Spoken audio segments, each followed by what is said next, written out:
क़यामत से पहले एक इंटरेस्टिंग हदीस मिलती है जिसमें रसूलुल्लाह सल्लल्लाहु अलैहि वसल्लम ने फरमाया था कि मुसलमान एक ऐसी कौम से लड़ेंगे जिनकी आंखें सुर्ख यानी लाल होंगे, नाक छोटी और फ्लैट होगी, आंखें छोटी होंगी और चेहरे ढल यानी सील्ड की तरह फ्लैट होंगे और जो बैलून की बने जूते पहनते होंगे। रसूलुल्लाह सल्लल्लाहु अलैहि वसल्लम की वफ़ात से पहले ही पूरा अर्ब इस्लाम के कंट्रोल में आ चुका था।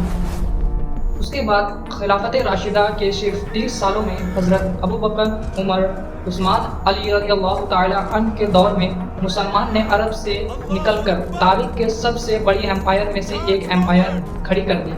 मुसलमान दुनिया की सुपर पावर बन गई, लेकिन खिलाफत राशिदा के बाद हुकूमत बनु उमय्या के हाथ में चली गई, जिन्होंने लगभग 90 साल तक हुकूमत की। उन्होंने एम्पायर को बहुत ही ज़्यादा एक्सपांड किया, लेकिन एक बड़ा मसला था, ये हुकूमत ज़्यादातर अरब वालों की थी। नॉन अरब लोगों को कम इम्पोर्टेंस मिलता था। गवर्नमेंट के बड़े पोस्ट अक्सर अरब के पास होते थे और अरब सोसाइटी में नॉन अरब को इक्वल स्टेटस मिलना बहुत ही मुश्किल था और इसी जस्टिफिकेशन की वजह से बनु उमय्या के खिलाफ बगावत शुरू हुई और अब्बासी खिलाफत क़याम हुई। अब्बासी यानी हज़रत अब्बास रज़ियल्लाहु ताला अन्हु जो रसूलुल्लाह सल्लल्लाहु अलैहि वसल्लम के चचा की औलाद में से थे। अब्बासी दौर को आज इस्लामिक गोल्डन एज कहा जाता है। बगदाद दुनिया का सबसे पावरफुल और एडवांस सिटी बन गया था। अब्बासी ने हाउस ऑफ विजडम नाम की नई दुनिया बनाई, जिसमें मशहूर लाइब्रेरी बनाई जहां दुनिया भर के बुक्स, पोएट्री और साइंटिफिक नॉलेज कलेक्ट की गई। यहीं पे ट्रांसलेशन का एक बड़ा मूवमेंट शुरू हुआ, जहां पुरानी ग्रीक, पर्शियन और दूसरी सिविलाइजेशन की नॉलेज को अरबिक में ट्रांसलेट किया गया। धीरे धीरे अरबिक दुनिया की साइंटिफिक लैंग्वेज बन गई, जिस तरह आज हमारे इंग्लिश कहा जाता है। इसी दौर में बड़े मुस्लिम साइंटिस्ट उभर कर आए। इनमें से एक थे अल-ख्वारिज़मी, जिन्होंने अलजेब्रा को साइंटिफिकली डेवलप किया।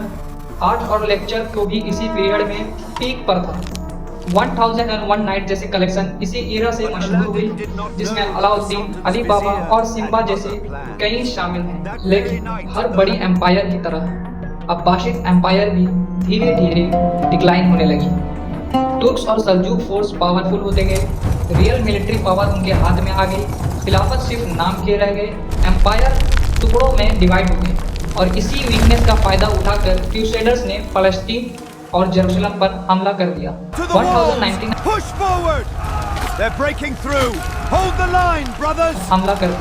1099 में क्रूसेडर्स ने जेरूसलम को कैप्चर कर लिया और हजारों मुसलमान को कत्ल किया गया।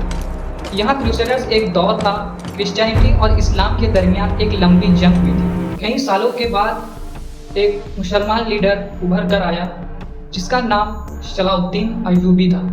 उन्होंने पहले मुसलमान किंगडम को यूनाइट किया और फिर क्रूसेडर्स के खिलाफ जंग किया। 1187 में उन्होंने जेरूसलम को दोबारा से फतह किया।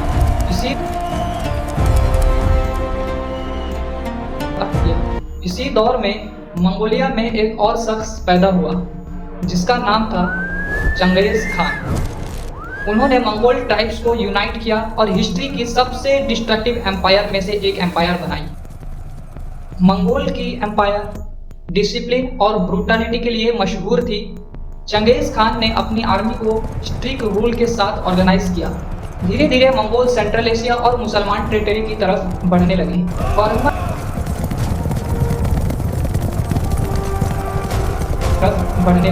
फातिमा एम्पायर के साथ कॉन्फ्लिक्ट तब शुरू हुआ जब डिप्लोमेटिक मैसेंजर को मार दिया गया। इसी बाद मंगोल ने अटैक किया और कई मुसलमान सिटीज तबाह कर दी। बाद में हलाकू खान ने बगदाद पर हमला किया और 1258 में अब्बासिद खिलाफत खत्म हुई। बगदाद के हाउस ऑफ विजडम बर्बाद कर दिए गए, लाखों लोगों मारे गए। यहाँ मुस्लिम हिस्ट्री की सबसे पेनफुल मूवमेंट में से एक मानी जाती है। लेकिन जब मंगोल और आगे बढ़े तो इजिप्ट की ममलूक सल्तनत ने उनके मुकाबला किया।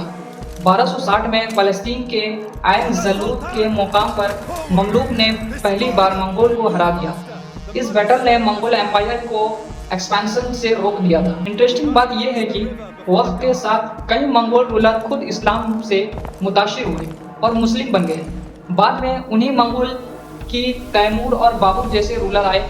इंडिया की मंगोल एम्पायर भी इसी मंगोल तुर्किश लिंगेज से जुड़ी हुई है। हजरत उमर रज़ियल्लाहु ताला अन्हु और जंगीज़ खान दोनों अपने दौर में एक बड़ी हुकूमत बनाई, लेकिन जंगीज़ खान को अक्सर एक ब्रूटल कॉन्करर के तौर पर याद किया जाता है। वहीं हजरत उमर रज़ियल्लाहु ताला अन्हु को एक लीडरशिप और इंसाफ की वजह से दुनिया की ग्रेटेस्ट लीडर में शुमार किया जाता है।